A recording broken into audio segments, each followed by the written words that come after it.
如果有契约兽就直接当配件给了，没有的话就给摩托车。而如果说两者都没有给的话，那么它的配件将会有意外之喜。对，没错，奇妙积木也开始做假面骑士了，而且配置呢是相当的爽呀。可以看到这一系列呢叫做无界版，这是刚出的第一弹，主题是以守护之名。不止这4个，感觉绝大部分其实都符合这一主题呀。也正是因为这一弹只有4个角色嘛，所以说端箱呢也是只有4盒，而且端箱的话4个不重复。看到配置就知道为什么盒子这么大了。隐藏盒所替代的都是龙骑，感觉区别的话就是换成了彩透而已吧。反正开到隐藏血钻普通不亏。第一盒开出来了 Black RX， 这一盒一共是有着4包零件。无界版也是有活动的，一张图鉴1次中奖机会，运气好可以抽到龙牙或者是黑龙。可以看到头雕还原出了透明复印，而且呢还是有细节的。树体是在无限版奥特曼的 Zero 树体之上，有优化设计的肩甲的关节。为了还原手部装甲，可以看到手背甲也是给到了单独的分件。当然这些改进也不是它叫无界版的理由。新开系列最大的亮点还是丰富的配置，这次没有像上次奥特曼一样好运抽到隐藏款。你看还得是 Zero 树体能够轻松的驾驭龙骑的知识，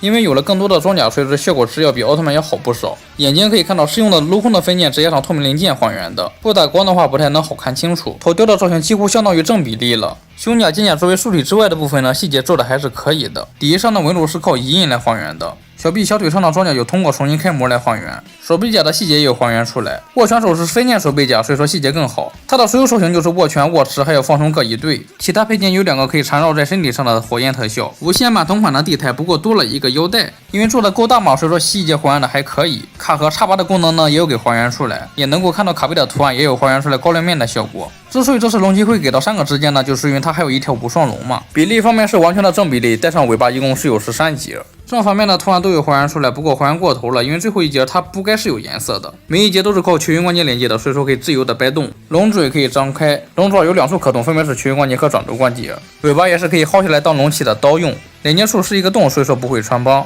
空我没有契约兽，所以说给到了摩托车。可以看到所有的金色都是给到了涂装，效果可要比印好了太多。头雕方面这次复眼在外面了嘛，所以说能够看清楚。额头上的宝石和复眼是同一个分件，是镂空分件分次还原的。这次采用了新规肩甲关节之后，可以看到可动的幅度是更大，而且和胸甲之间是更加的贴合。胸甲上下两端的文字细节呢也都有还原出来。小臂也给到了新规开模，脚踝装甲是用的单独的分件。配件有2个可以缠绕在身体上的闪电特效。手型比起龙骑多了一对点赞手，和握拳手一样也有着单独的手背甲分件。地台上的大腰带可以看到铭文有还原出来，而且还给到了透明件，也能看到里面的内构。一个主体一个摩托车支架，而摩托车的造型和个头呢都不错，也几乎相当于正比例了。细节是做的挺凌厉的，车身上有不少地方给到了镂空分件分色，车头灯处也是给到了蓝色的透明零件还原。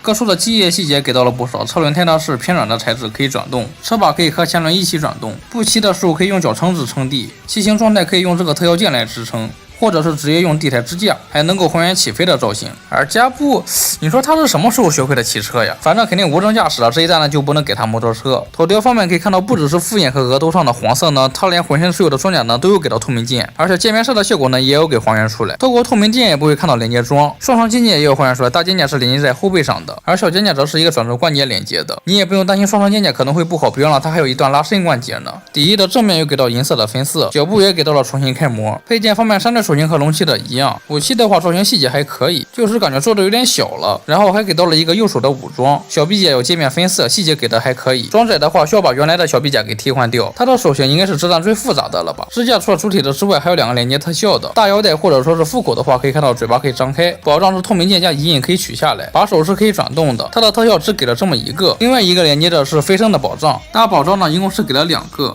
都是彩透的。飞升的特效可以直接取下来切换到任何一个上面。更惊喜的是拉一下它的头部就可以直接展开。最后还有一个假面骑士 Black RX， 这是我第一部看的假面骑士，是在小学1年级的时候，没想到做的挺用心，就是这个脚吧做的太还原了，也不是好处。是的，我就碰了一下断了，所以保玩的时候需要注意一下。这个复眼呢做的也不错，为了还原脖子的造型呢，可以看到也是给到了新规设计。而这里的可动码则是为了造型而牺牲了。作为上个世纪的骑士，这个造型方面还是蛮简单的。第一部分倒是有给到双色还原，有装甲的地方还是挺意外的。可以看到胸口的这一块呢，竟然有给到透明件还原，而且左手腕这么一小块细节呢，竟然有给到重新的开模。